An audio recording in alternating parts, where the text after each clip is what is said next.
Un saludo, amigos vendranautas. Una ocasión más para adorar a Dios.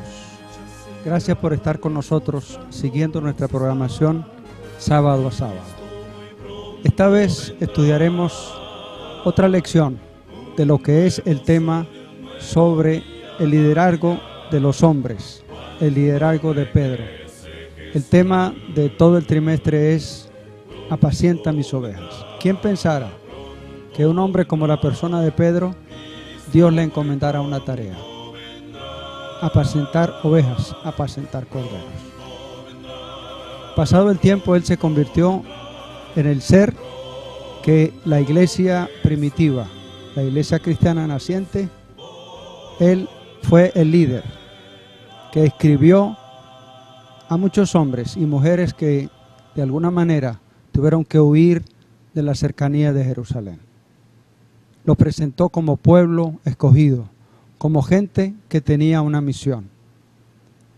Y ahora, en la última vez que nos habló en su lección del sábado pasado, fue el llamado a servir a Dios. Y si era necesario morir por la causa de Dios, lo haría. E invitaba a los lectores de sus epístolas a que lo hicieran. En esta vez presenta un tema distinto. Pastor Roque, buenas noches. Buenas noches. Una ocasión para hablar de algo que los pastores de la Iglesia Adventista del Séptimo Día o todo dirigente sabe bastante, porque al lado suyo, al lado de los dirigentes, hay quienes están trabajando. Pastor, ¿tiene algún recuerdo de usted de algún de esos hombres que ha trabajado al lado suyo, que le ha dejado lecciones enormes? Sí, por supuesto. Bueno, ante todo un saludo, muchas gracias por la invitación. Saludo a todos los vendranautas que nos ven hoy sábado. Y bueno, quería, respecto a su pregunta, mencionar que por supuesto son muchos los líderes de iglesias locales que han hecho gran impacto en mi vida, me han enseñado, me han instruido. Recuerdo tengo de varios de ellos, de muchos de ellos. Así que seleccionar en estos momentos algunos de ellos sería dejar a un lado a quienes han hecho parte de mi ministerio. Creo que todo el crecimiento que yo he podido tener, si he tenido alguno, ha sido gracias a estos hombres de mucha experiencia en las iglesias, de comprensión clara de la misión y la visión de la iglesia, que me han cada día aportado para confirmar mi ministerio en esta obra. Muy bien. Yo veo en las dos palabras de la lección, esta séptima lección de la semana, dos palabras extremas. La una habla de líderes. Ajá. Y la otra de siervos. O sea, muy distante la una de la otra. Sí, definitivamente esto es quizás muy desconocido para muchas personas que quizás no se han manejado en el ámbito bíblico y en el liderazgo que presenta la Biblia. Viéndolo así, no teniendo ningún tipo de conocimiento, es natural que se vea en dos extremos ambas palabras. Pero en la medida que avancemos y profundicemos un poco más en ello, nos daremos cuenta entonces de qué vamos a hablar, cómo vamos a desarrollar estas dos palabras que, aunque en extremos, para muchos, pueden unirse y trabajar armoniosamente, y de hecho es lo que Dios desea. Y dar buenos resultados. Exactamente. Y dar Pastor, buenos resultados. ore para que comencemos nuestra discusión. Vamos a orar. Bendito Señor, agradecido estamos en esta mañana de sábado por la bendición que nos das de poder llegar a muchas personas y hablar de este importante tema. Si es cierto, Dios, que el mundo está lleno de personas que desean ser líderes, desean ser los primeros, también es cierto que tú dejaste instrucciones para tus líderes, para los grandes líderes en esta tierra. Queremos hoy estudiarlo, Señor, a la luz de tu palabra y poderlo compartir con quienes en esta hora nos ven y desean tener una experiencia maravillosa a tu lado, reconociendo que nadie será como tú. Te lo pedimos en el nombre de Jesús. Amén. Amén. Pastor, la iglesia naciente tuvo problemas. De un puñado de hombres que siguieron a Jesús, no pasaron muchos años en que se multiplicó. Bueno, en una de las prédicas dice que se añadieron como 5,000 en una localidad. Nos podemos imaginar en otras localidades cómo se multiplicaba la cristiandad. Sí, fue mucho definitivamente el crecimiento de la iglesia primitiva, y tenían por supuesto una venia, tenían una autoridad, y era nada más y nada menos que la del Espíritu Santo que se había derramado sobre ellos. Y solamente en aquel primer sermón del apóstol Pedro, por cierto, se añadieron como 3,000 personas y luego 5,000. El crecimiento definitivamente fue vertiginoso. Dios estaba dirigiendo su iglesia, su primera iglesia, los primeros miembros de la iglesia, y por supuesto tenía planes con ellos maravillosos. Tenía mucho cuidado de ellos, como lo tiene hoy todavía de su iglesia, pero definitivamente el crecimiento fue muy amplio, muy grande, y eso, por lo que la Biblia nos dice, trajo ciertos problemas a la iglesia. El libro de los Hechos habla del problema que se suscitó. Exactamente. Sí, en el capítulo 6, versículo 1 al 6, presenta la necesidad de organizar la iglesia, de estructurarla, puesto que parecía que debido al crecimiento de la iglesia, los apóstoles no daban basto a todo lo que se requería y a las necesidades que tenía el pueblo. Recuerden que el principal... Aparecieron las protestas. Exactamente, aparecieron las protestas. Y el plan de Dios definitivamente era una atención desde la más mínima, insignificante necesidad para el hombre. La iglesia debía ser el ente, debía ser el método, el medio por el que Dios pudiese demostrar su amor a la humanidad. Así que no solamente era la predicación del Evangelio, no solamente era en palabras, no solamente era un buen discurso, una buena exposición de lo que Cristo había hecho por toda la humanidad, era también demostrarlo. Y entonces esa era una tarea ardua que tenía la iglesia, tenían los apóstoles, y debido al crecimiento se dieron cuenta que podían cumplir una de las dos funciones. No podían predicar, viajar por distintos lugares, no podían hablar de la verdad de Cristo, estar en comunión con el Espíritu Santo y al mismo tiempo atender las necesidades no solamente de sus conciudadanos, sino de quienes venían de otras regiones, de los que en algún momento ellos llamaron gentiles, los prosélitos, que se estaban uniendo también a la religión, ya no judía, sino cristiana. Entonces hubo la necesidad de crear un grupo de personas que atendiera estas necesidades a las personas especialmente griegas, que eran los que estaban quejándose de no recibir la atención que estaban recibiendo quizás un grupo más cercano, más familiar a los apóstoles. Y pusieron una condición. Para elegir a esos hombres le pusieron una condición. El versículo 3 de Hechos 6 dice: por tanto, hermanos, elegid de entre vosotros 7 hombres de buen testimonio, llenos del Espíritu Santo y de sabiduría, a quienes encarguemos el trabajo. Así es. Es un requisito fundamental, indispensable. Porque si hay algo que debe reconocer un cristiano genuino, es precisamente que esta obra, la obra que el Señor nos ha dejado, es una obra que Él nos dejó para ser los copartícipes con Él de la labor, pero la verdad es que sigue siendo de Él. Es interés único de Dios salvar a la humanidad, reconciliar al mundo con Dios, y es una tarea que por supuesto nos incluyó, nos consideró a nosotros para unirnos a Él en esta tarea, pero la obra es del Señor, y si la obra es del Señor, nadie podrá hacerla solo.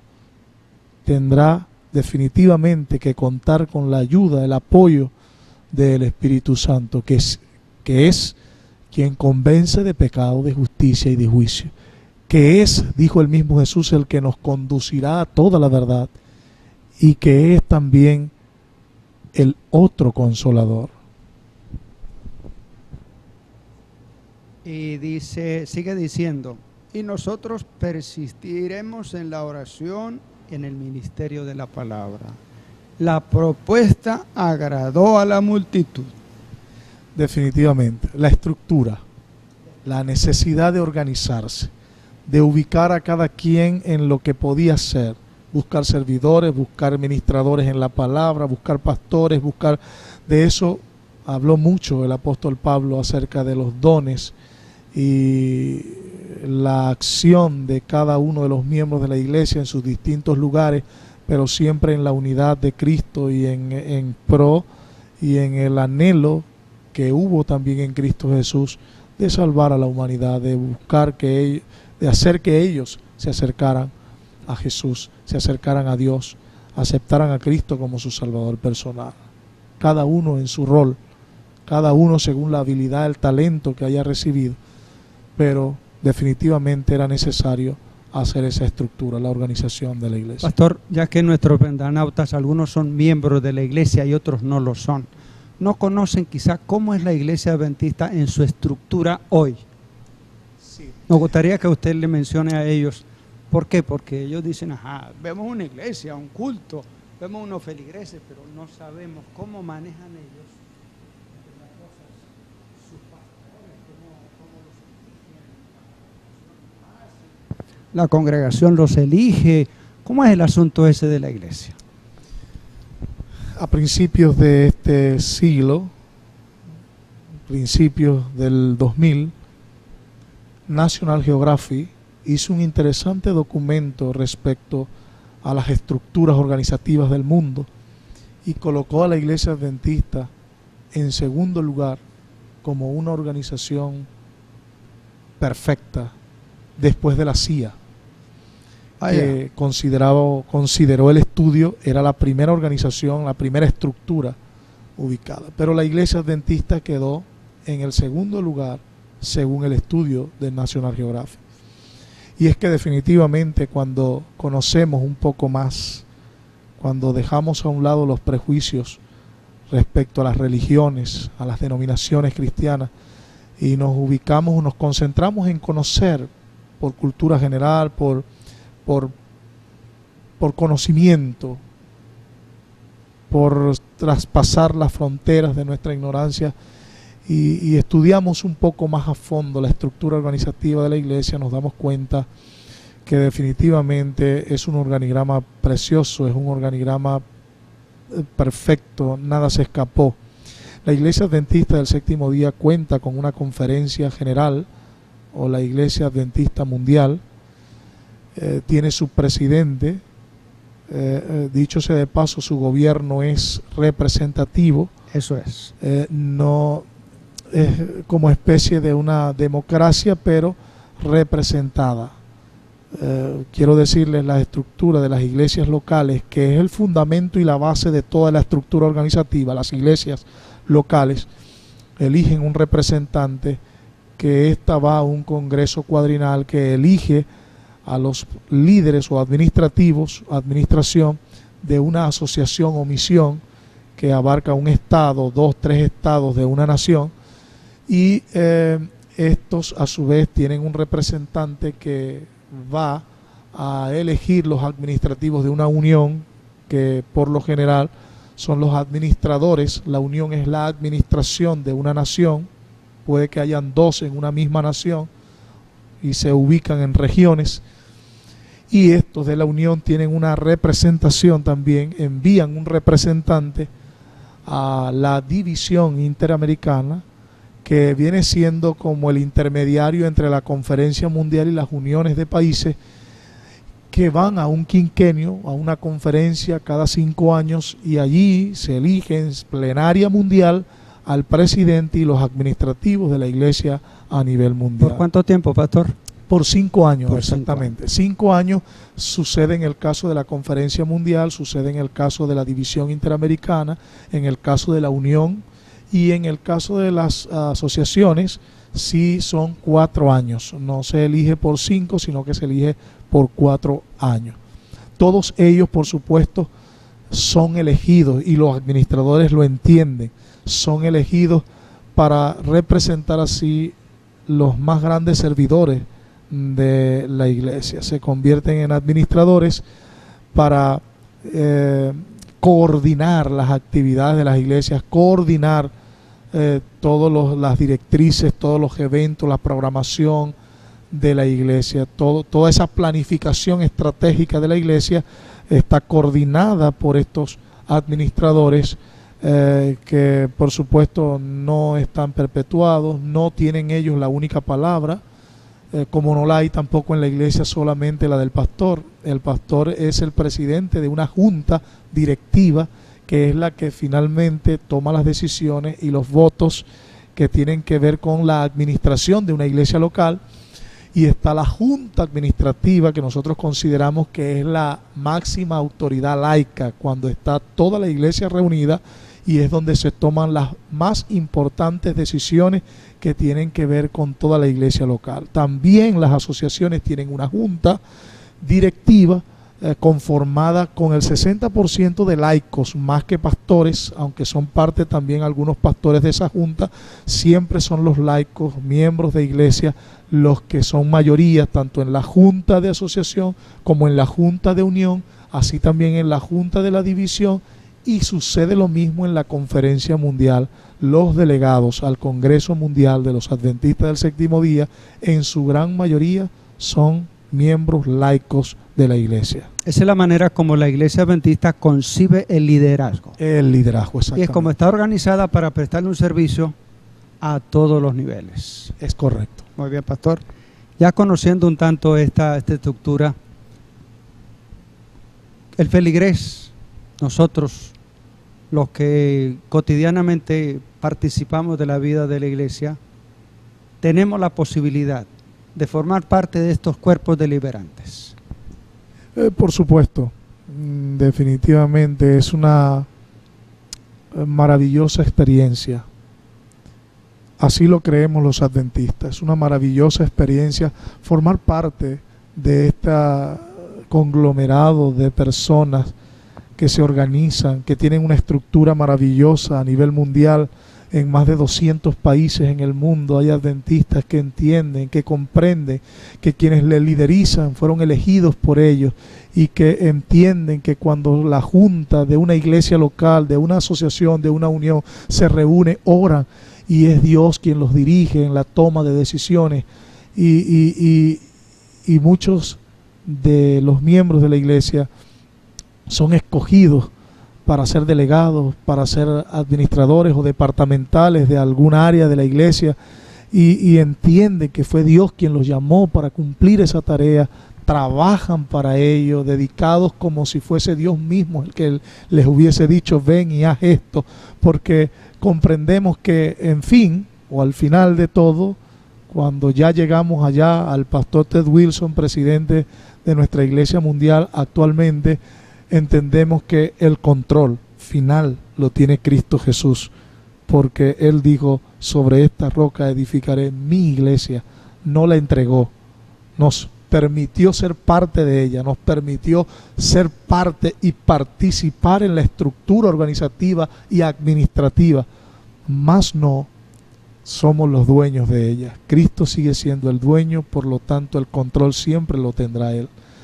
En la medida en que un hombre administrador falle, porque es falible, puede fallar, puede equivocarse, Dios está allí al control para que su iglesia se mantenga firme, de pie, hasta el día en que Él venga a buscarla como lo prometió. Muy bien.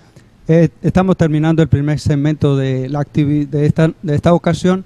Cuando volvamos en el otro segmento, después que escuchemos una pieza musical que nos eleve al trono de la gracia, me gustaría, pastor, que nos hable de lo que fue la experiencia de la iglesia del entonces que nos sirve para la fecha de hoy. Muy bien, Vamos a escuchar una música y regresaremos en instantes.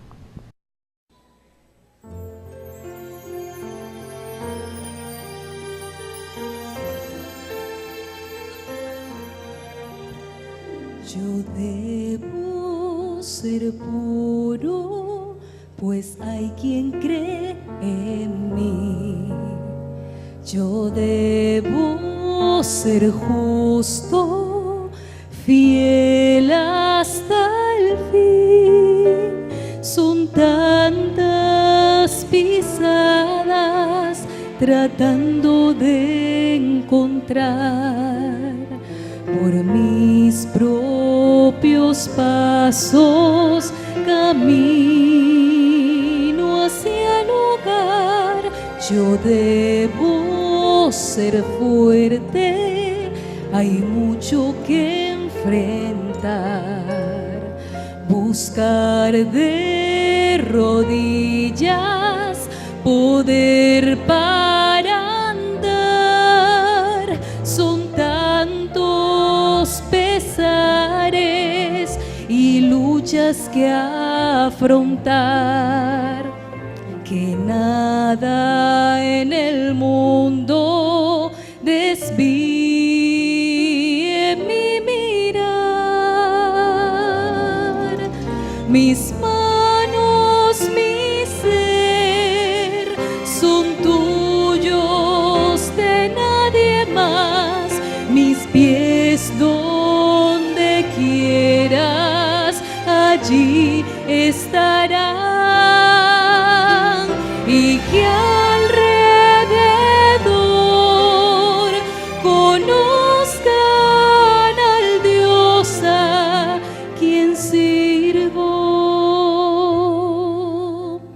y sepan que vivo mis días enteros por ti.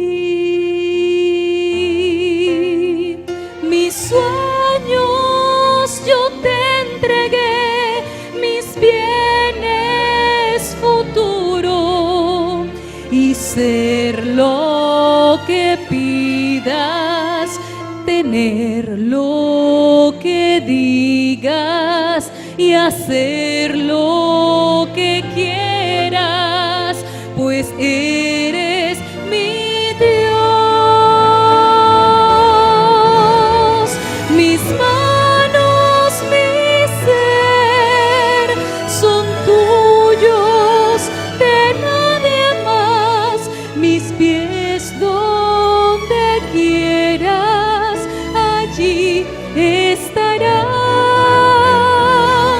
Y que alrededor conozcan al Dios a quien sirvo, y sepan que vivo mis días enteros, y sepan que vivo mis días enteros por ti.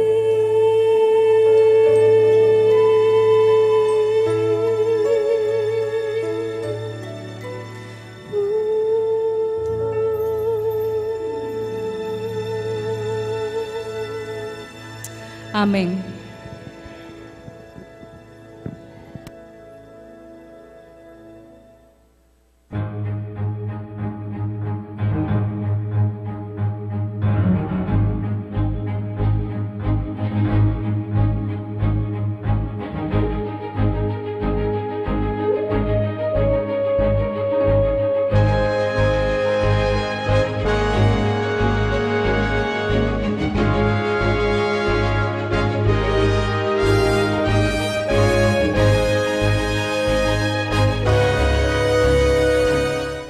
Estamos de regreso, amigos vendranautas. Ustedes que están allá, si son feligreses, habrán participado de alguna actividad de liderazgo en la iglesia, o habrán tenido líderes que ustedes admiran muchísimo, pero también pueden haber tenido líderes que no los quieren recordar mucho. Eso suele suceder con el liderazgo. Sí, efectivamente. Lo más importante, creo, en esta importante lección, interesante lección, es poder comprender que son seres humanos, son personas comunes y corrientes con las mismas necesidades.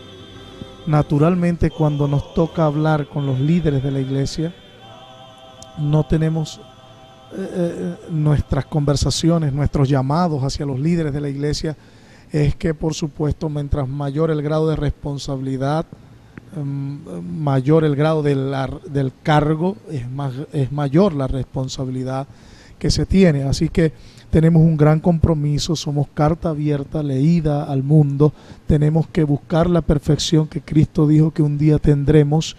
Pero si tuviera que hablarle a quienes no han tenido muy buena experiencia, es entender que son seres humanos con las mismas necesidades, con las mismas complicaciones, dificultades, las mismas luchas incluso que sufrimos toda la humanidad, y que muchas veces el liderazgo no lo expresa así, pero la verdad es que la tienen.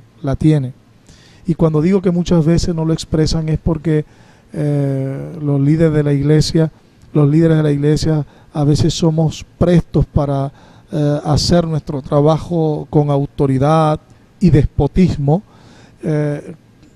cuando, si leemos el capítulo 5 de Primera de Pedro, nos vamos a encontrar allí un llamado a ejercer un liderazgo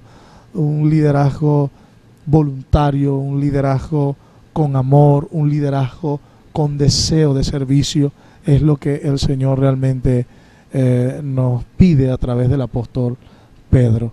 Entonces, las malas experiencias, veámoslas como el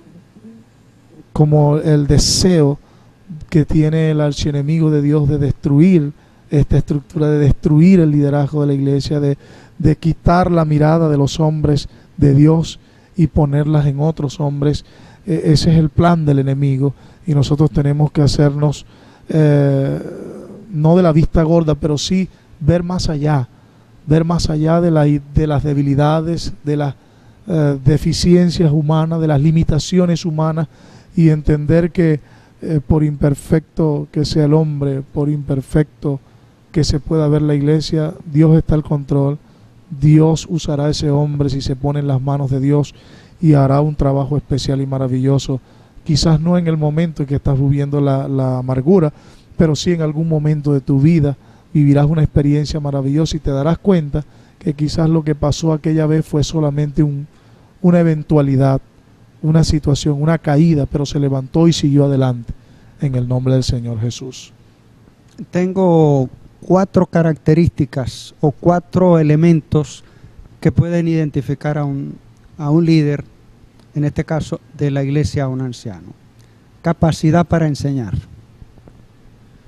Es definitivo. De hecho, si había algo que los apóstoles exaltaron en la medida en que colocaban ancianos, que son los líderes de las iglesias locales, el apóstol Pablo y Bernabé les gustaba mucho elegir a estos hombres copastores de las iglesias para que estuvieran al frente de iglesias locales en la medida que iban fundando.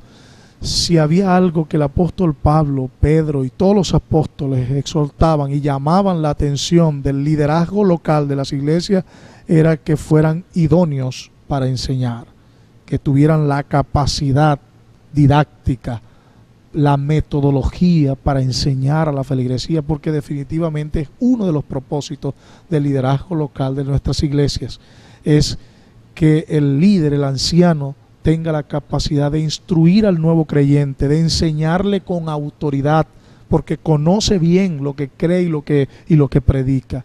Lo otro es predicar la palabra de Dios a tiempo y fuera de tiempo.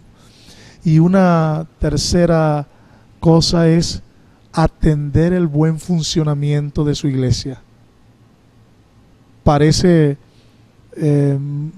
como mucho el trabajo, pero cuando tú, mi querido hermano, eres elegido para ser anciano de esta iglesia, Tú, mi querido amigo, si algún día te unes a las filas de esta iglesia y llegas a asumir liderazgo como el ancianado en la iglesia, ten por entendido que por lo menos estas tres cosas son fundamentales: idóneos para enseñar, y cuando hablamos de idóneo no solamente nos referimos a la didáctica y a la metodología que usemos, nos referimos también al ejemplo, a la vida que llevas, que es la más importante enseñanza que un líder de la iglesia puede dar. Y segundo, ser un excelente predicador con toda la estructura que requiere una homilética, con toda la capacidad y el arte, y sobre todo con el poder y la autoridad del Espíritu Santo sobre él. Una persona para predicar tiene que primero encontrarse con Dios, tiene que primero llenarse de Él para luego expresar y dar lo que no ha recibido o lo que ha recibido en ese momento. Y estar pendiente, es importante esto, del buen funcionamiento de la iglesia. En el caso de los pastores adventistas o de la iglesia adventista en su estructura, el pastor no es un líder congregacional, el pastor es un líder distrital. O sea, el pastor adventista comúnmente va a tener más de una congregación, y son los ancianos de la iglesia, los pastores de la iglesia local, los líderes de la iglesia local, los que deben velar con mucha más vehemencia y denuedo, con mucho más cuidado sobre el funcionamiento correcto de todas las liturgias, las actividades, programación y planificación de la iglesia. Eso lo tenía como parte acá. Una persona con capacidad administrativa. Administrativa, exactamente, definitivamente. Obviamente no ignorando que es un pastor, que es un ministrador de almas, de corazones. Debe por supuesto tener la capacidad, va aunado a eso, por la estructura necesaria. Debe estar aunado a eso la capacidad de gerencia administrativa, la capacidad de coordinar, de dirigir, de liderizar la iglesia en todas sus eventualidades. Hay otra que la veo bastante difícil de hacer, como es la de aconsejar. Aconsejar, ministrar. Mire, el texto lo dice, debemos hacerlo como un pastor que apacienta a sus ovejas. Ese es el llamado. Feligresía dispersa. La feligresía dispersa. El trabajo del líder de la iglesia, Pedro lo presenta como el trabajo de un pastor. Cuando una oveja sale del rebaño, se va, ¿cuál es el trato del pastor hacia esa oveja? ¿Cuál es el trato del líder de la iglesia hacia esa oveja?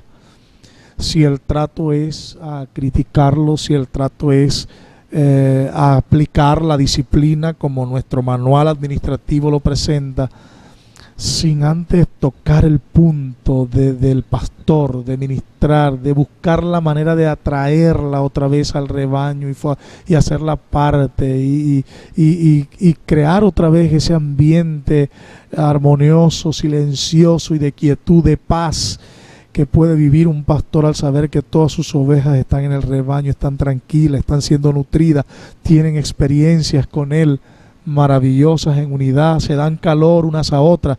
Creo que es el más grande objetivo, o es el más grande ideal que cualquier líder, anciano o pastor de la iglesia debiera tener.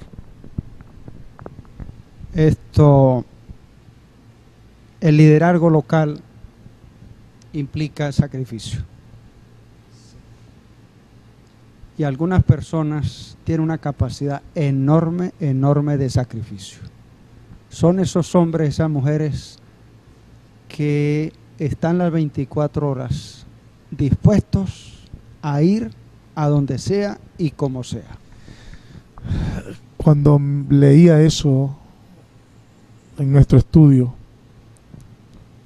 me recordé las veces que he expresado, y lo he expresado con mucho sentimiento, con amor, honestidad, sinceridad. Y es que hasta a mis hijos les he enseñado que tengan mucho cuidado de cómo se dirigen a los hermanos de la iglesia, porque son hombres que hacen un trabajo solo esperando una única recompensa,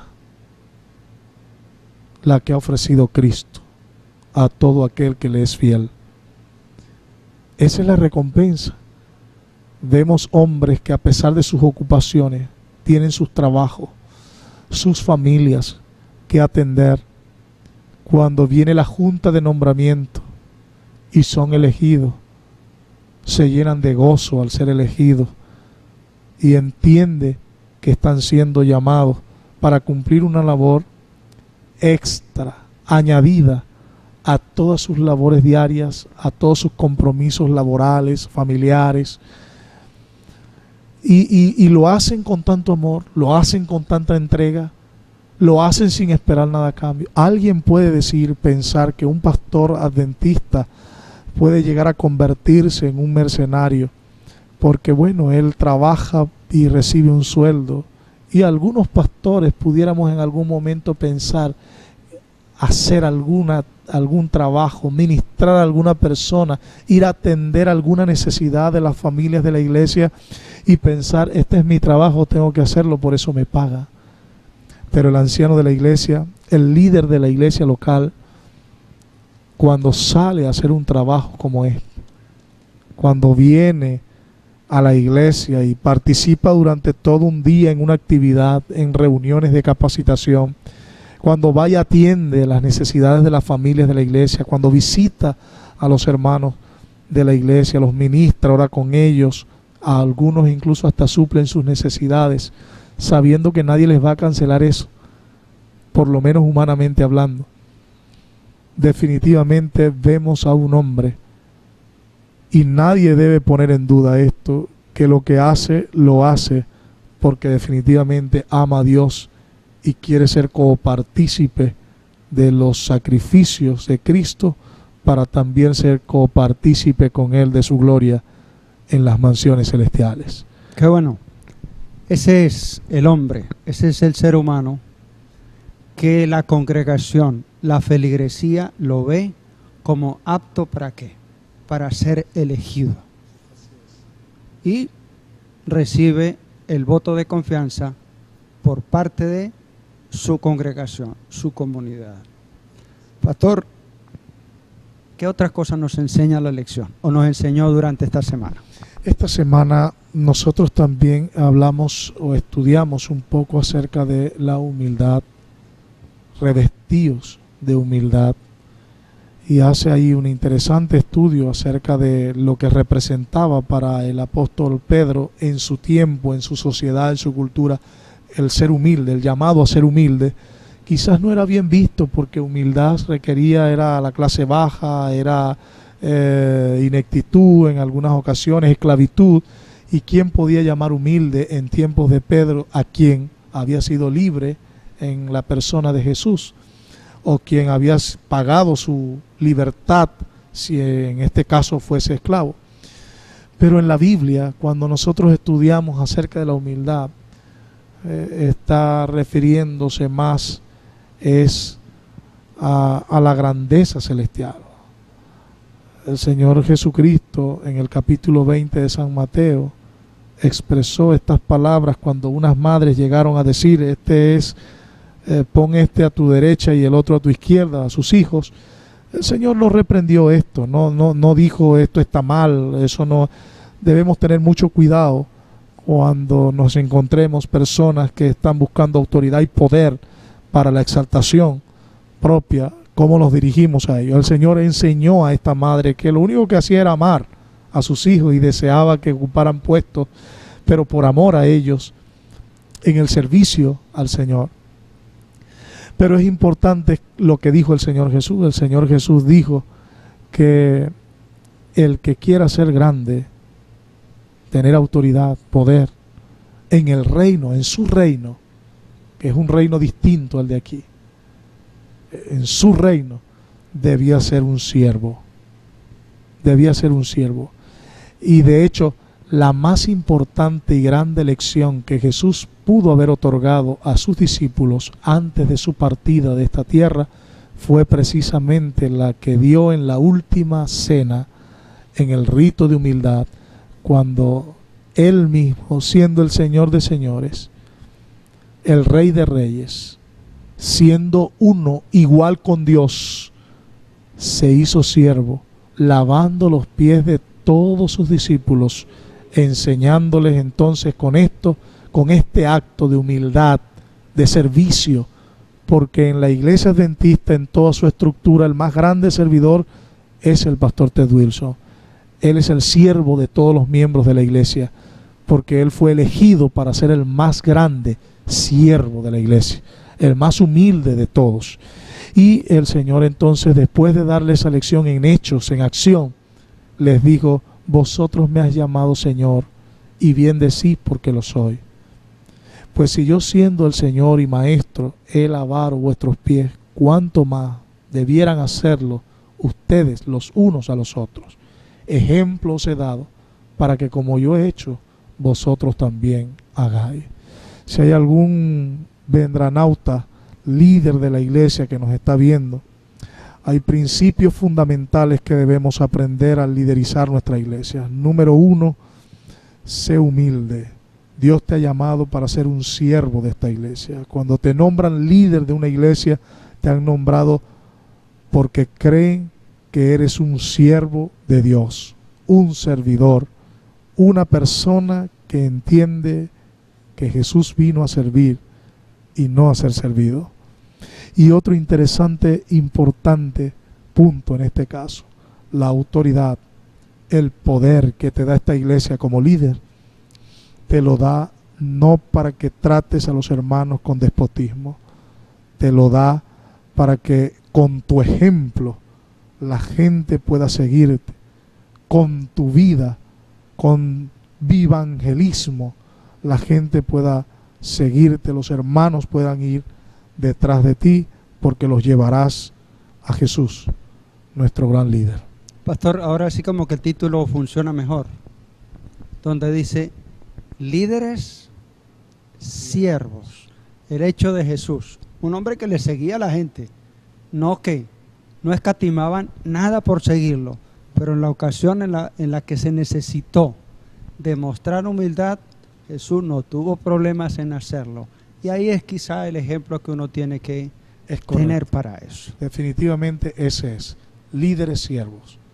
Dios ha llamado a los líderes de esta iglesia a ser siervos. Y eso debe quedar claro en esta semana de estudio. Debió quedar muy claro que el Señor nos ha llamado a ser siervos humildes, dispuestos siempre para ministrar y beneficiar a todos a los que el Señor nos ha puesto bajo nuestro cuidado. Amigos vendranautas, estudiamos una lección que nos enseñó. La iglesia de Dios es una iglesia organizada. La iglesia de Dios cuenta con dones, con hombres y mujeres capaces de llevar adelante la causa de la evangelización. Si usted es uno de ellos, pida al Espíritu Santo que lo siga guiando. Si usted es uno de los que sigue, apoye el trabajo de estos hombres y mujeres. La bendición de Dios siga con sus vidas.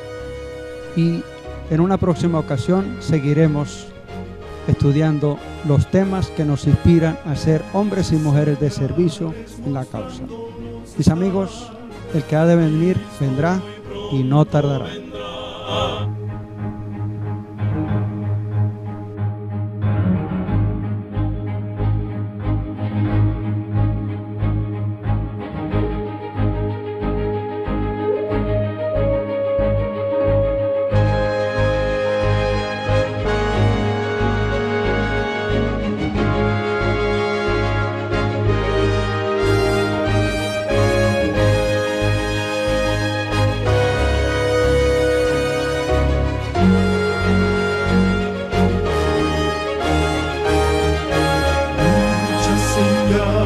Mostrándonos está